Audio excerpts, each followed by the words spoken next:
বোঝা ছাড়া কোনো উপায় নাই। আসলে একটা অভ্যুত্থান, একজন শেখ হাসিনার পতন কিংবা একটা সরকারের পতন, এই পুরো যে একটা পুরাতন এস্টাবলিশমেন্ট, এটাকে পরিবর্তন করার ছোট্ট একটা অংশ।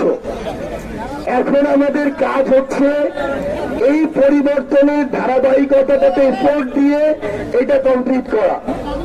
আমরা দেশ করতে জুলাই পদযাত্রায় নেমেছি।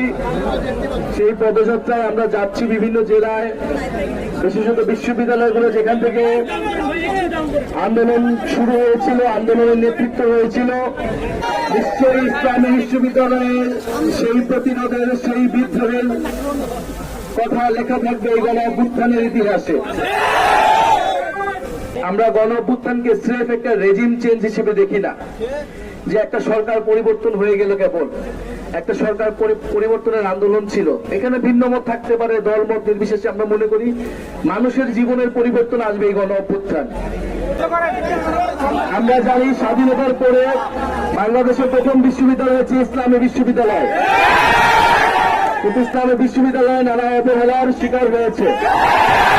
বিগত ফ্যাসিস্ট আমলে চাকরির ক্ষেত্রে আমরা দেখেছি ইসলামী বিশ্ববিদ্যালয়ের সাথে নানা ধরনের রাজনৈতিক বৈষম্য করা হয়েছে। ইসলামী বিশ্ববিদ্যালয়ের কথা শুনলেই একটা রাজনৈতিক ট্যাগ দিয়ে তাদেরকে চাকরি থেকে বৈষম্য করা হয়েছে।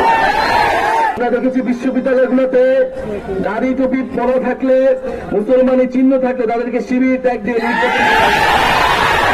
হিজাব নিকাব পরে থাকে তাদেরকে ছাত্রী সংস্থা ট্যাগ দিয়ে নির্যাতন করা হয়েছে।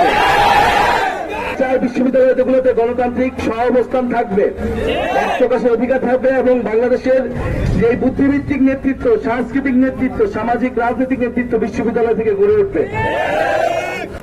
একটা সিটের বিনিময়ে, একটি ভালো রেজাল্টের বিনিময়ে নিজের মেরুদণ্ডটাকে বিক্রি করে দিয়ে আমরা আর ওই বাংলাদেশে ফিরে যেতে চাই না, যেই বাংলাদেশে একটা স্ট্যাটাস দিলে রাতের বেলা আবার হচ্ছে রুম থেকে সিনিয়ররা ডেকে নিয়ে গিয়ে হচ্ছে এই স্ট্যাটাসটা দিলে দেওয়াই হল থেকে হচ্ছে বের করে দেওয়ার ঘটনা।